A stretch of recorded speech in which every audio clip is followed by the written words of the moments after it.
Forte, sistema All Inclusive. Pra você, informações 3373-9090. Vendas online, é showentretenimento.com.br. Zambon. Nós não vamos pagar nada, não. Realização Pátio Libertas, é show, entretenimento e otimiza. Classificação 18 anos. Você está na Inconfidentes FM 87,9. Este intervalo teve o apoio cultural de todas as empresas parceiras da Rádio Inconfidentes.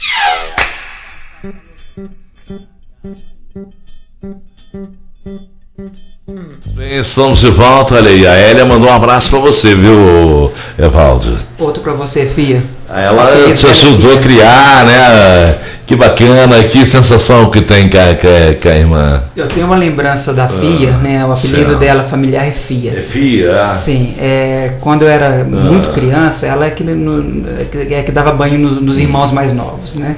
Então na hora de ela me banhar, para lavar os meus ouvidos, ela acabava com a minha vida, né? Olha só, em falar em Fia, olha, foi encontrado um pé de sapato rosa de bebê. Não é dessa Fia, não. Outra Fia. O sapato está na Rádio Inconfidentes. Se alguém sentiu a perda dessa criança de um sapatinho cor-de-rosa de bebê, por favor, pode procurar aqui na rádio, que está bem guardadinho para vocês. Hoje nós estamos entrevistando o Evaldo Balbino, professor da Universidade Federal, prêmio de Academia de Letras da Bahia, colunista aqui do Retalhos Literários, fantástico, professor da universidade, muita coisa aqui, escritor, ele vai falar dos seus livros também, mas lembrando que segunda-feira nós teremos aqui a presença da Vanilde, que é da Sociedade São Vicente. Ela participa de cursilho, congregação mariana e trabalha também em terceira idade, uma senhora extremamente simpática, que eu fiquei conhecendo outro dia, passando aqui pela rádio, e ela vai estar presente na segunda-feira. Na terça-feira nós teremos a participação de Marcele e Geraldo, da Pastoral da Saúde. No dia 22 teremos a participação de Maria do Socorro Souza, Mariquinha, do Curralim das Gamereiras, 15 anos, que mora em Resende Costa, tem 3 filhas, mexeu com teatro. O teatro é uma boa escola para a pessoa se desinibir, né? Com certeza. Eu creio que aquela peça que você fez quando criança ajudou você a ser falador igual eu hoje, viu? Fazer outro não deu certo. Olha, e no dia 23 de maio teremos também a presença do Gilberto, prefeito, ele que teve 3 mandatos aqui em Resende Costa. Ele vai contar sua história de vida, sua história política, vai ser também muito bacana. No dia 24 teremos a presença do doutor Marcos Alves Andrade, ele que foi delegado, juiz. Uma coisa bacana, nós vamos ter a visão de justiça, né, de um delegado e a visão de justiça de um juiz. Vai ter muita coisa bacana para a gente poder comentar na semana que vem aqui no seu Fala Resende. Dando sequência, eu achei muito bacana de sua parte. Você, pela sua formação que você adquiriu, você me falou, nasceu numa família extremamente bastarda em termos financeiros, para você chegar ao ponto que você chega hoje, com a formação que você teve.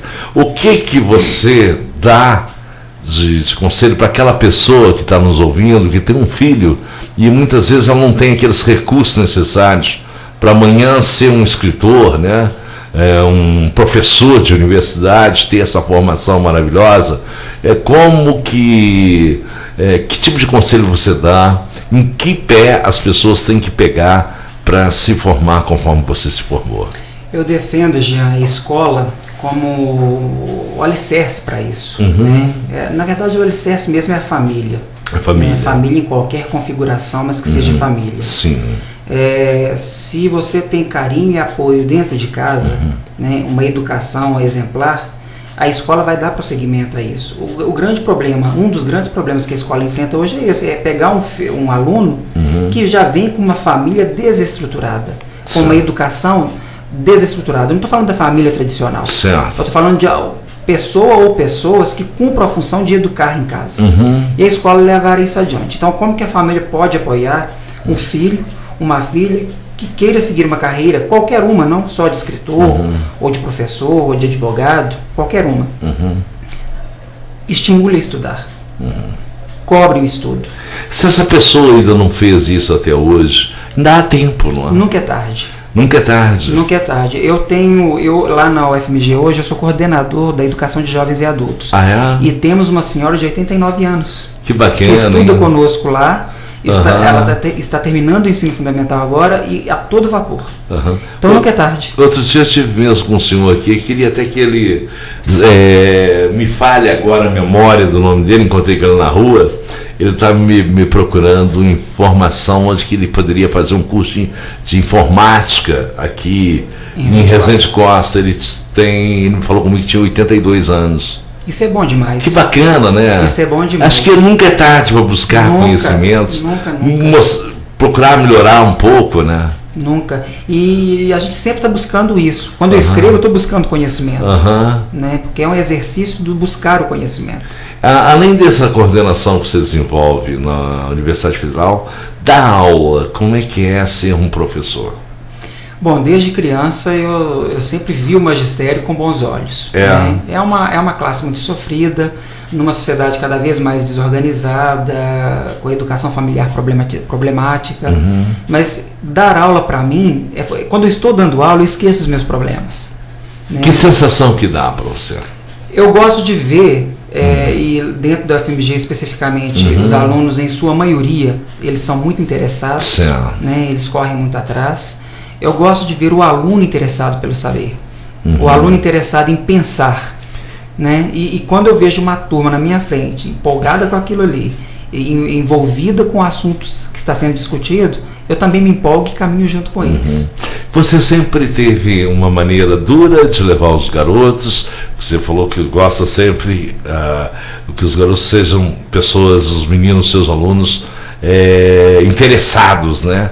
E participativos, de uma maneira, pelo que você me colocou, de uma maneira tranquila e equilibrada. Como você vê aquele aluno que, em vez de ir para a aula, quando vai para essa aula, venha fazer bagunça? Eu defendo, Jean, que tudo depende da postura do professor. Sim. Eu não vou falar de dureza, não vou falar de ditadura, não é disso. Não é isso. Ter postura é você saber que há hierarquias. Eu falo para os meus alunos, eu não sou um colega de vocês. Eu sou o professor e vocês são os alunos. Justamente. Eu sou amigo até certo ponto, mas chega um ponto em que vocês são os alunos e eu sou o professor. Então, eles me respeitam como tal, porque desde o início eu me coloco nessa posição com eles. Né? Então, eu cobro muito deles. Os meus alunos brincam assim comigo muito, o senhor é muito chato, tem hora com a gente, mas a gente precisa disso. Porque eu cobro. E no caso da UFMG eu tenho poucos alunos, que a UFMG é dedicação exclusiva. Eu tenho dedicação exclusiva, não posso ter outro emprego. Exatamente. Mas com a dedicação exclusiva no Magistério Federal, dá para sobreviver com tranquilidade. Graças a Deus. Graças a Deus. E lá eu dou pouca aula. Eu só tenho 2 turmas, 50 alunos por ano. Que isso, né? E então eu tenho 50 alunos. Então você tem uma capacidade de transferir esse conhecimento de uma maneira bem diferenciada. Eu creio que sim, né? Modéstia à parte, eu creio que sim, porque quando você ama o que faz, você faz bem, né? E o magistério, antes mesmo da escrita, o magistério é algo com que sempre sonhei, antes mesmo de sonhar em ser escritor. Certo. E eu amo dar aula, eu amo escrever, e procuro fazer o melhor que eu posso em ambas as atividades. Você hoje, durante a semana, você tem quantas aulas? Eu dou 12 horas aula por semana. 12 horas aula? No relógio, 10 horas. 10 horas. Que o módulo de aula é 45 minutos. Né? E o período que você gasta para preparar essas aulas? É constante. Constante, o tempo todo, está sempre ligado. Buscando material e acompanhando a produção deles, eles produzem constantemente comigo. Né? Lembrando que na UFMG a minha função não é só dar aula. Né? Você tem a parte de coordenação também. Na UFMG nós administramos a universidade, nós ensinamos, atuamos no ensino. Certo. Pesquisamos, somos pesquisadores e também fazemos extensão. Então, o projeto que eu coordeno, que é a Educação de Jovens e Adultos, é um projeto de extensão. O que é o projeto de extensão dentro de uma universidade? É um projeto que atende aquela comunidade que não é aluna da escola regular. Então, esses adultos que não terminaram o ensino fundamental vão para lá e estudam com a gente. E eu coordeno esse projeto. Então, eu sou coordenador administrativo, digamos assim, desse projeto. Eu pesquiso sobre ensino de literatura e escrevo e publico sobre isso. Dou as minhas aulas, oriento alunos da graduação com estágio curricular. Nós temos um projeto maravilhoso no Centro Pedagógico da UFMG, que é onde eu dou aula, que chama-se Residência Docente. São alunos de licenciaturas que emergem na vida escolar e ficam conosco 25 horas por semana. Que bacana. Acompanhando as turmas, dando oficinas para os nossos alunos, sob a nossa orientação. Então eu oriento esses alunos da graduação. Tem quantos anos que tem esse programa lá? Esse programa, Residência Docente, ele começou a partir de 2011, quando começou o tempo integral. E você começou junto com ele? Junto com ele. Que bacana. E nós estamos por 2013. Você já sentiu algum tipo de resultado palpável? Da minha entrada na universidade? Não, desses alunos que participam dessa coordenação. Com certeza. Com certeza. Eu não tive isso na minha formação, né, e percebo que os alunos que estão tendo, eles têm um crescimento muito grande. Certo. Porque você pode teorizar à vontade sobre o que é ensinar, mas você aprende mesmo a fazer. É na prática, né? E eles lá estão fazendo isso com a gente, sob a nossa orientação. Eles não dão aula pra gente, não pode, isso até é ilegal. Nós temos um projeto, dentro desse projeto, que a gente chama de GTD, Grupo de Trabalho Diferenciado. Então nós temos um dia da semana em que o GTD é para auxiliar nos estudos do aluno. Dificuldade em português, dificuldade em matemática, história. E esses monitores auxiliam os alunos sob a nossa orientação. E no outro dia da semana o GTD é para ampliação curricular. Então, por exemplo, vai ser montado o GTD lá agora de moda. Que bacana. Porque os alunos ficam em tempo integral conosco. Então, assim, naquele momento de GTD, quem quer fazer moda, vai fazer moda. Quem quer fazer teatro, vai fazer teatro. Aí, Samanta, você que já fez uma parte de moda aí, quem sabe? Você vai ficar ligado aí, fique ligado com o professor aqui, quem sabe te dar dica, você participa de lá, que a moda também faz parte da sua vida, inclusive a Samanta será uma das entrevistadas nossa, ela que é formada também em Direito aqui de Resende Costa. E a Samanta é de Resende Costa. É de Resende Costa. E vamos falar de moda? Nós vamos falar de moda. De repente vamos convidar a Samanta para dar uma oficina lá para os nossos alunos de moda. Justamente, uma coisa bacana. Olha só, e como é que surgiu, como é que foi o seu primeiro passo em se tornar um escritor? Bom, quando eu estava terminando a 8ª série, nós tínhamos um jornal aqui em Resende Costa, não sei se você já ficou sabendo desse jornal. Ele é um jornal de circulação muito restrita, ele era afixado nos comércios. Era como o jornal do Poste em São João. Isso, exatamente. Parece-me que o nome dele era A Cidade, se não me falha a memória. E esse jornal promoveu um concurso nas escolas, nas duas escolas, para escritores, de um concurso de redação sobre as mães. Certo. Sobre as mães. E eu me lembro que à época eu tinha lido um texto, ser mãe, ser filha para descer no paraíso, uma coisa certo, assim. Então eu fiz uma redação sobre o Dia das Mães e a minha redação ganhou a medalha. Que bacana, hein? Foi escolhido como melhor da turma da 8ª série no ano, na época. No primeiro ano do ensino médio, eu ganhei uma camisa, um uniforme da escola com uma redação que eu fiz. Que legal! Né? E no segundo ano, uma professora que eu tinha à época de inglês, Ana Paula, que é Ana Cláudia, perdão, que é daqui de Resende Costa, hoje mora em Belo Horizonte, casada inclusive com um amigo meu que é professor da UFMG também. Ela chegou para mim e disse: Evaldo, eu sei que você escreve, você adora escrever, abriu um concurso lá em Ibirité, nem sabia onde ficava Ibirité. Minha geografia era péssima. É próximo de Belo Horizonte. Próxima, hoje eu conheço Ibirité, já dei aula em Ibirité inclusive. Certo. E eu participei desse concurso e fui um dos vencedores de poesia. Certo. Então, em 1993, que foi isso, saiu a minha primeira publicação numa antologia com autores basicamente mineiros e alguns de outros estados. Certo. E de lá para cá eu vim publicando em antologias, ganhando concursos. Em 97 eu comecei a ganhar mais concursos, né?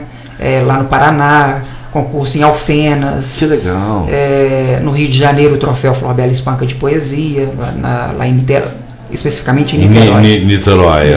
Então, assim, com tudo isso, a minha carreira de escritor foi alavancando. Foi alavancando. E este ano, com esse prêmio nacional, aí fiquei foi mais pro topo, né? Exatamente. Com certeza, e vem coisas melhores por aí, porque você está com quantos anos? Você pode falar a idade, né? Com certeza. Quantos anos? 36. Pois é, tá muito novinho, né? Ainda tem muito ainda para crescer nesse mundão afora. E capacidade você tem, já né? Eu tenho uma amiga lá em Belo Horizonte, que é uma segunda mãe para mim, ela sempre diz, e ela é espírita, né? Então ela sempre fala, Valdo, você nasceu com uma alma de 500 anos. Puxa vida. Mas não é ofensa, não, é porque ela me acha muito casmurro. Certo, e eu converso muito, mas eu sou muito na minha.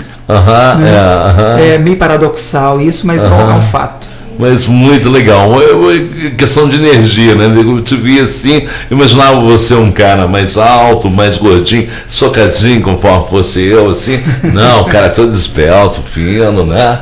E extremamente inteligente, que é muito legal. Olha só, por exemplo, você vai lançar um livro também aqui em Resende Costa, né? Sim.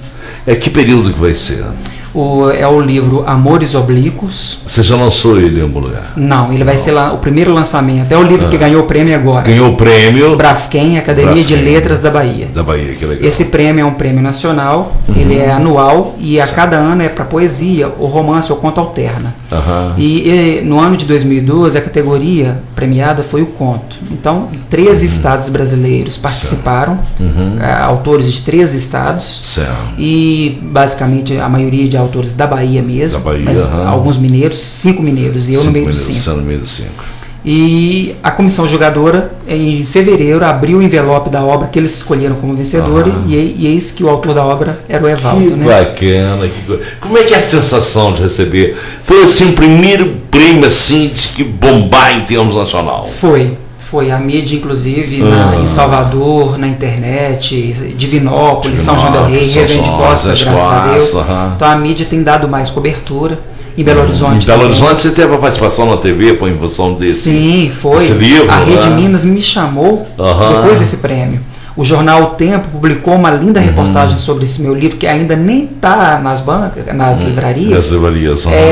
Eles entraram em contato comigo, então o Tempo entrou em contato comigo e saiu uma reportagem bacana. O Gazeta de São João del Rei. Douglas Caputo parece-me que é de Ritápolis. De Ritápolis. Né? Ele é jornalista também, mestrando. Ele entrou em contato comigo e por telefone fez uma belíssima entrevista, escreveu um belíssimo texto. O texto dele ficou tão bom que a Academia de Letras da Bahia escolheu o texto dele, nosso vizinho aqui, que legal, e publicou no site dela lá em Salvador. Que bacana. Um texto em que ele fala desse Amores Oblíquos. Então, respondendo a sua pergunta, Amores Oblíquos é esse livro, meu quarto livro. O primeiro lançamento dele vai ser dia 28 de maio agora, em Salvador. Na Academia de Letras da Bahia, que é quando eu vou receber o prêmio e vai ser lançado o livro. E 2 dias após, 31 de maio, é o lançamento. 3 dias após o lançamento aqui em Resende Costa. Que bacana, então nós tenhamos uma boa divulgação, a gente vai continuar divulgando aqui, sempre o pessoal poder ir lá, eu vou lá buscar um livro desse com você, quero ser o me parece que a prefeitura ainda não soltou a programação oficial, mas já me confirmaram ontem por telefone que vai ser na Casa de Cultura, às 20 horas, no dia 31, dando uma sexta-feira. E lembrando que o lançamento do livro, do Amores Oblíquos, ele está incluído na programação que a Prefeitura está fazendo dos 101 anos de Resende Costa, com apoio da Mirko. Esse Amores Oblíquos, o que você tentou dizer nele? Uma síntese muito pequena dele. São 12 contos, 12 histórias curtas, ocupando 100 e poucas páginas, as 12 histórias. Eu discuto o amor, das relações humanas e as complexidades que atravessam as relações humanas. Mas eu tenho a preocupação, Jean, de discutir a margem. Você falou agora há pouco da zona. O último conto desse livro é uma prostituta. Então é uma prostituta na terceira idade velando o corpo de uma filha que enlouqueceu aos 15 anos.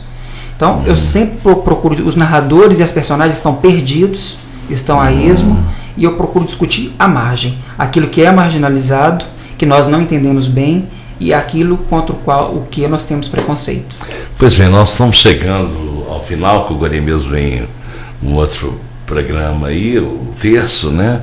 Então a gente vai ter que encerrar, mas eu gostaria de deixar em aberto algum detalhe para você dar uns 3, 4, 5 minutinhos para que você coloque algum detalhe que a gente ficou faltando de comentar, né? Que com certeza tem muito. Se a gente fosse bater um papo mesmo, já levaria horas e horas conversando, porque você tem muita história bacana para contar, mas nós temos um tempo a cumprir, já até ultrapassei esse tempo, mas está sempre aberto os microfones, principalmente do Fala Resende, para você vir de vez em quando puder, tiver uma chance de sair de Belo Horizonte, vir aqui para Resende Costa, é um prazer recebê-lo aqui. Não, com certeza, o prazer é todo meu, Jean, e mais uma vez eu quero reiterar, coisa que eu sempre falo aqui em público, em Resende Costa, os meus agradecimentos à rádio, a você, a Emanuele, ao André Eustáquio, a Mirko, a prefeitura, aos Resende Costenses que me prestigiam, né, que me apoiam sempre, a minha cidade, né, o meu berço. Então, meus agradecimentos a todos os ouvintes e reforço aqui o convite a todos no dia 31 de maio, 20 horas, Casa de Cultura. Vale a pena conhecer, que o cara é bom, viu, gente? Um abraço a todos e até a segunda-feira com mais um Fala Resende. Tchau, gente!